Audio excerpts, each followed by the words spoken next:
Kathrina Anna Francesca Miccio. Welcome to From Now On. Hey, Rich, it's good to see you. I haven't seen you in so long. You haven't changed. Well, I appreciate that, but I know these would have been sunglasses back in the old days, and I'd have more hair than black. But other than that, God bless you. You look spectacular. Let me just tell friends in podcast world that you are a 20-time IMDb award-winning filmmaker, SAG-AFTRA, don't forget AFTRA, right? Yes. A writer, a director. She's got a production company called No Bull Productions. She's an editor-in-chief of the Indie Film Online magazine, a creative director of the Cutting Room International Short Film Festival, the Venus Italian International Film Festival, and a bunch of other stuff. And what else? And the Procida International Film Festival in Italy. Italy. In Procida, Italy, yeah. Now, you started when you were 5. Yes. 25 years later, you're still in the entertainment business, right? Yeah. And you have film credits. You're going to explain all that. I don't want to miss anything. But I think the most recent thing you did is St. Joseph. Isn't that something about you buried the statue in the dirt? If you want to sell your house fast, you take a small statue of St. Joseph and you bury it upside down in your backyard, facing the house. And facing you sell the house. your house fast. Facing the house, because if you face it in another direction, you might sell somebody else. Somebody else might sell their house instead. True story. I have done that before, and there you go. Probably that's happening right now as we speak. I did it twice, and it worked in 3 days. There was a bidding war, and then the other house is when I got divorced. One was before the marriage, one was after, and I buried the St. Joseph in the yard just to get out of the house. And we didn't even have a chance to have an open house. We put the house on the market on Thursday. On Saturday, it was sold. Sunday was the open house. So we never had an open house. Oh my God, that's spectacular. I think I'm 2 for 2 with the little medal. So yeah, it works. Oh, good. What made you get into acting? Growing up, I was an artist, a painter. And I went 4 years to art school and I got my degrees. And then, being a fine artist, painting, sculpting, it was hard. It was difficult. So I said, I think I should take some classes to teach, maybe to have a backup. So I went back to school. And when I transferred, I had so many art credits that this happened to be a theatrical school. It was Wagner College. Okay. So I was like, I'm going to take some acting classes. But now I was a little bit older. I had some life before to work off of. Right. And I felt like it came a little bit easier to me. So you had some life experience. I had some life experience. I could go back to, some crazy things that happened in my life right before I went back to school. Crazy boyfriends and all kinds of wacky stuff. But you had success in the art world also. I remember seeing things of you painting Eric Clapton. I met Steve Walter, the owner of the Cutting Room, back in like 99. And when he opened the Cutting Room, he wanted revolving art shows. Photographers, this and that, whatever. So he goes, put up a show. And I'm like, I don't know what to paint. I stared at the walls. And then finally I said, this is a music venue. Let me paint musicians. Fantastic. So I did a whole show of musicians. And Chris Noth, who was Mr. Big. That's Mr. Big, right? From Sex and the City. He was a partner there. And he came to the show and he's like, is that your work? I said, yeah. He goes, that's staying here until the club closes. I was like, okay. And 10 years later, when the first cutting room closed, took the paintings down and now they're up in the second cutting room. Oh, that's awesome. Yeah. I remember seeing them maybe back then, and that was a good job. Who else? Clapton? Who else did you do? Oh, Keith Peter Richards, Townsend? Ray Charles, Janis Joplin. Nice. Billie Holiday, Billy Joel. Did you do the skinny guy from that rock band? Yes, I have a Steven Tyler. I did Steven Tyler and Tyler Rico, right? Yeah, Tyler Rico. But a lot of the artists that performed there, the ones that I had a painting of, or they asked me to do a painting prior to them coming in, then they came in and they signed. Ronnie Wood signed a big oil painting that I did of him. Now, were you an actress already? I got a featured part on Die Hard with a Vengeance. Oh, no way. The Bruce Willis film. They were like, okay, you're going to play a businesswoman and who's disgruntled, and he's going to push you in the subway, and you're going to give him like a dirty look. I said, I can do that. That's easy. You're Italian. So here comes Bruce Willis with the bomb right on the subway, and he goes, excuse me, and I'm holding the pole, and I go, and I did one of these. Nice. Nice. So that's my face in the movie, and I was like, everybody's like, I said, oh, you have to watch it. Isn't that funny when you tell people that and it takes a second? It was 1 second of me with that face. We did hang out with Bruce Willis the whole day doing that on train, so it was fun. Now, you know that Bruce Willis used to be the bartender at Cafe Central. Yes, I remember right? that. I can remember going there. I can remember like taking Steven there, and a friend of mine was working with Paul Stanley of Kiss, and Bruce Willis was one of the bartenders, and also John Goodman. Oh. Bartenders at Cafe Central, believe it or not. And I think, wow. Yeah, and I think Bruce Willis has been pissed at all of us ever since. But we were big tippers. But why? Once he became a star, you get it. He was nice. He's very focused. He didn't really chit chat a lot, but that's what I. It was like what I did this other little thing in Analyze That with Robert De Niro, and again I was the disgruntled customer in the restaurant, but it was fun working with him. Let's talk about now, what was the first role that you said to your folks and your friends, I'm doing this, and they said, oh my God, this is fantastic? Probably The Sopranos. The Sopranos. Okay. Yeah, I played one of the original Bada Bing bartenders. Oh, there you go. So that was fun to be on the show. That was a couple of years. And you make friends with those guys, that whole crew. Oh, yeah. I'm Federico Pasaluccio, and Vinny Pastore. They were all friends of mine. In fact, I put Vinny in my film in St. Joseph. In St. Joseph's, that's right. Let me guess, he played a mobster. He actually played God. It was him and the wise men who were wise guys. Oh, very spiritual. That's a very cute movie, I got to tell you. Thank you. That brings you right up to all these film festivals that you enter and run. I mean, you run these film festivals, the one in Italy. That's a new one, yeah. One of the guys that's friends with this film festival in Procida was at my Cutting Room Film Festival in October. And he was like, oh, I told the people that run Procida Film Festival about you, and they really like the way that you organize things. It's very different in Italy, and they want your method. So I said, well, how about if I make a separate, like a sister festival to the Procida Film Festival? I'll make the Procida International Film Festival, and I'll make it a quarterly, like a seasonal festival. Nice. And then whoever are the winners of each season, they're all nominated to win the big festival. And the Venus Film Festival, Venus Italian International Film Festival, came about because I did that last year in Las Vegas. And it was the first Italian film festival ever in Las Vegas. It was great. We had it at the Italian American Social Club. People are still talking about it. It was really great. I had a Frank Sinatra impersonator sing with a big band, and it was really great. I really wanted to do Vegas again, and then I was like, oh, you know what? The new Hard Rock Cafe, the hotel opened in Miami, the one that's like shaped like a guitar. Yes. So I was planning on doing it there, the Venus Festival there. In fact, my friends, I don't want to drop names, but my friends, Veronica Bocelli and Andrea Bocelli. There, you just dropped the name there. Huh? Oh, the camera almost fell over. But I mean, I've known them for many, many years. But excuse me for a second. Now, Yeah. this guy, I think, is a singer, isn't he?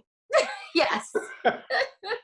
And you know, back when He's at my house Easter Sunday. I mean, I know them so long as they knew him as, oh, that blind guy, right? Oh my God. Yeah.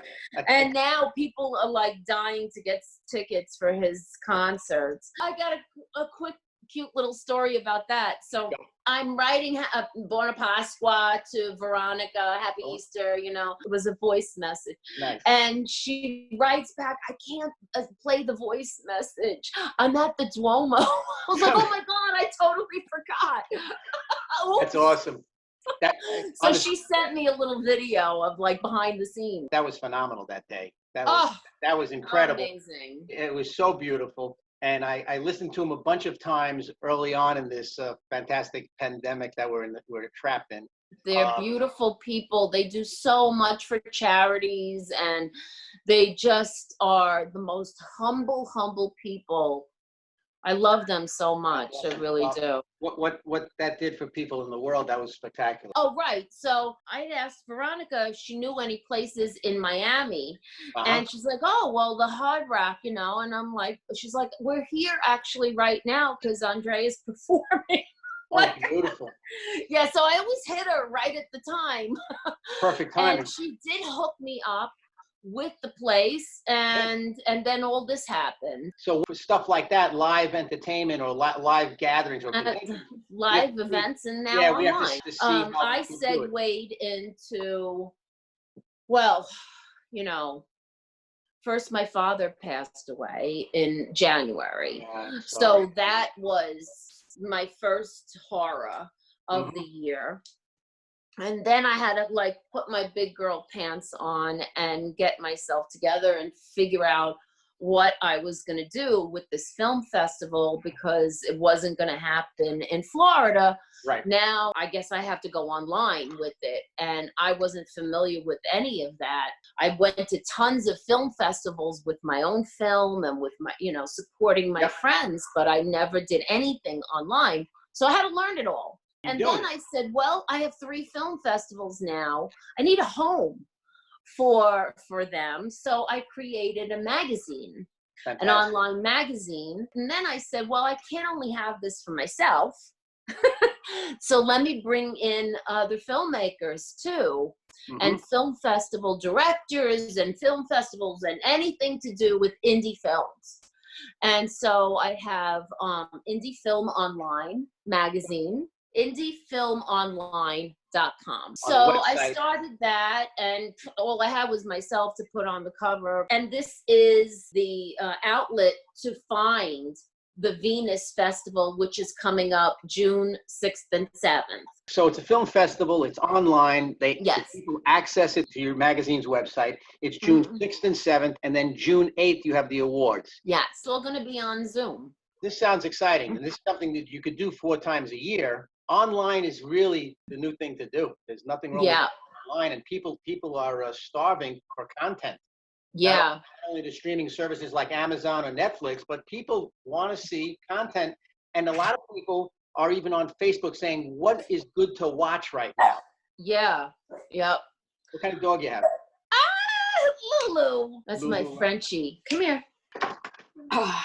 From the time we quarantined, which I believe was March 13th, have you been in the city the entire time? Have you left the apartment? The only time I've left is to walk them, to go to the store, to go see my mother in South Jersey. How'd you get there? You drove? Yeah, okay. I drove. And once I took a walk in the park with my friend. That's about it. So the isolation, of course, you know, you've talked to people like friends like me or whoever. It's been hard, especially I went straight from my father passing in January. God bless you.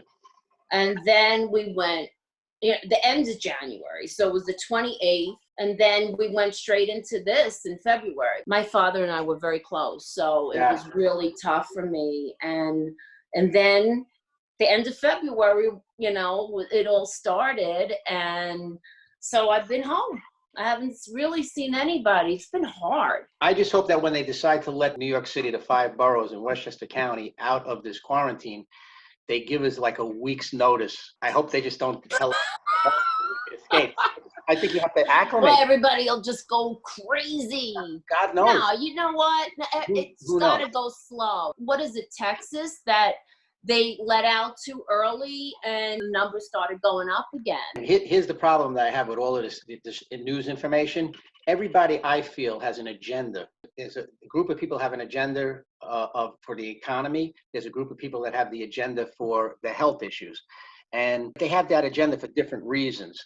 So one of the explanations for these, when they open up places like Texas, that there's a rise in the incidence, is because people are able now to easily go and get tested.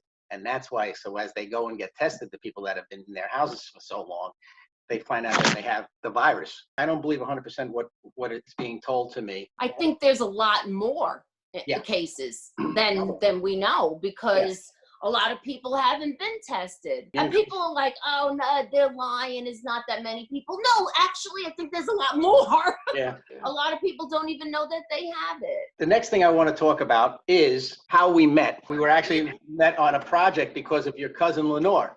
That's right. We were in the studio, myself, Jack Douglas, and a bunch of Brian Hardgrove. We were in the studio doing Mob Story. Which is close to Johnny's, right? Yep, Johnny's restaurant. And so in between, I would search out Italian food in Italian restaurants, and I would take either Jack or Brian Hardgrove to see Lenore, who was a friend of mine. We were looking for somebody to play Gabriella in the Mob Story. Gabriella Ferrate. That's it, Ferrate. So anyway, Lenore, we were talking to her, and she just said, you have to meet Kathrina. I said, okay, stop looking. She's the person. And we met you, and you were the person, and you had such a great personality, and you looked like the person that we were looking at. You looked like Gabriella. At the end of Mob Story, you whacked Kamal from the Jerky Boys, right? You got him killed, and that's so funny. Yeah, and you become the head of the mob, and that's when we used the song Changes. David Bowie allowed us to use Changes, and it you becoming the head of the mob. And aren't you now, when we come out of this pandemic, aren't you now going to be the head of a mob in some... I mean, you talk about stereotype. Yeah, it's a film called Almost Made, and I play a mob boss. But I also play detectives and things like that. I just got cast in a film with Tom Sizemore and Daniel Baldwin. I play a special agent because of my directing background of St. Joseph and a few other things that I did. I was asked to direct a few $1 million film, and that one is in Europe. Oh, Spain. Spain, they're giving incentives for female directors. How good is that? They got a great one. What is the one question that you wanted me to ask that I didn't ask? A lot of this has come from because, I'm a survivor. I'm a breast cancer survivor, and we didn't get into that. A lot of my drive came from being a survivor and going through hell for 1.5 years of treatments. Wow. So, in fact, I went through a really tough divorce and marriage and then divorce, and I ended up getting breast cancer and diagnosed with breast cancer the same exact month I signed my divorce papers. So your parents were there for you, obviously. Who was there for you when you went through this? When I got diagnosed, they came right over. I mean, God bless them. I was about to go down to the shore to go meet my friend Steve Walter from the cutting room. And I get a phone call from my doctor after this biopsy and everything. I was like, there's no cancer in my family. There's no way it could be positive. Oh my God. I just said, all right, I'll do it. They're probably just cysts or whatever. Sunday morning, when you get a call from an oncologist, can't be a good thing. You know? So he told me, he said, well, the bad news is you have breast cancer, but the good news is the type that you have, we have a new drug that went from 85% to never come, for the cancer to never come back again, to 98%. So if you do every single thing that we tell you to do, you'll be fine. Wow. I was like, I'll take it. you know? So I had to do everything they told me, to shave my hair, because they said that if I didn't You know, I live alone, so my hair will be out on my pillowcase, or if I take a shower, it'll be going down the So drain. you went completely bald. I didn't want that trauma. Right. You know, because I didn't want to be stressed any more than I was. So I went and bought a wig that was similar to my hair. Cool. And I went to my hairdresser, and he put my hair in a bunch of ponytails, and he took one down at a time, and I still have that hair. Wow. And he was a crackpot anyway. He was making me laugh the whole time. Like, how does somebody make you laugh while they're shaving your hair off? You know, but he did, thank God. And as soon as it was gone, he then put the wig on my head, so it was a better transition, I think, than you know, I couldn't go out with just a turban, and because I had no eyebrows, no eyelashes, nothing. Wow. Like Demi Moore in G.I. Jane or whatever that movie was that she did. Yeah, but she had eyebrows and eyelashes. That's true. When you have nothing, you look like a Martian. God bless you. Wow, that's amazing. You are some strong woman then. I mean, I always knew that. But nobody knew, because I always wore a wig and lashes, and I filled in my eyebrows. Maybe they stared at me, but I didn't look at them. You're battling a divorce. Now you got cancer, right? So and my doctor said to me, "You're going to get through this. The only thing is that you can't have stress." Oh my God! Sure. Right after they told me that I was, you know, I had breast cancer. Oh, okay. Yeah, no problem. And you have to go 6 months of chemo, a lumpectomy, surgery, radiation, blah, blah, blah, and then another year of infusions. Oh, how long? A year and a half. So maybe it was good that it happened. You got the divorce and the cancer at the same time, because you got it right. If you could handle those two things. One right after the other. What the hell's the coronavirus? Exactly. I'm like, oh, I'm back in the house again. Okay. I've been here, except I'm not sick. Wow, that's I'm amazing. just feeling bad for all these other people. So all that kind of thing makes me want to do more, right? I don't have money that I could go and, you know, give out all kinds of money to donate. So what I do is I create film festivals and an online magazine to showcase filmmakers that maybe they wouldn't be able to get into a magazine. Maybe they didn't win an award. Maybe they just want to, you know, showcase this film that they have so much passion for. Or a director. Maybe somebody has an amazing story. Rich, you know, everything that I do, I try to do because I'm grateful for my life, and I want to give back. I want to give back because my life was saved, because it was vicious. The cancer that I had was eating me up. So they threw me into chemo right away. So with something like that, when you're that close and it's looking at you in the face, and then they go, you're cancer free after like a month of treatments. I was like cancer free already, but I still had to go through everything. But the gratitude from that, I'll never get over the gratitude I love my doctors, and I just feel like I constantly want to give back. That's why I love to give out awards to filmmakers and have the festivals. And I made this movie, you know, so that people would laugh instead of looking at me going, how are you doing? Yeah. You okay? I hated that. So I said, nobody's ever going to look at me like that again. That's awesome. I want to make people laugh. And so I wrote that comedy, and it ended up winning 20 awards. I have one other comedy that's in the works right now, a love story. And I'm dying to write. Fantastic. I got to tell you, it's always fun to see you, whether it's like this or in person, because you just have a fantastic personality. And thank you. You and I seem to laugh like crazy all the time.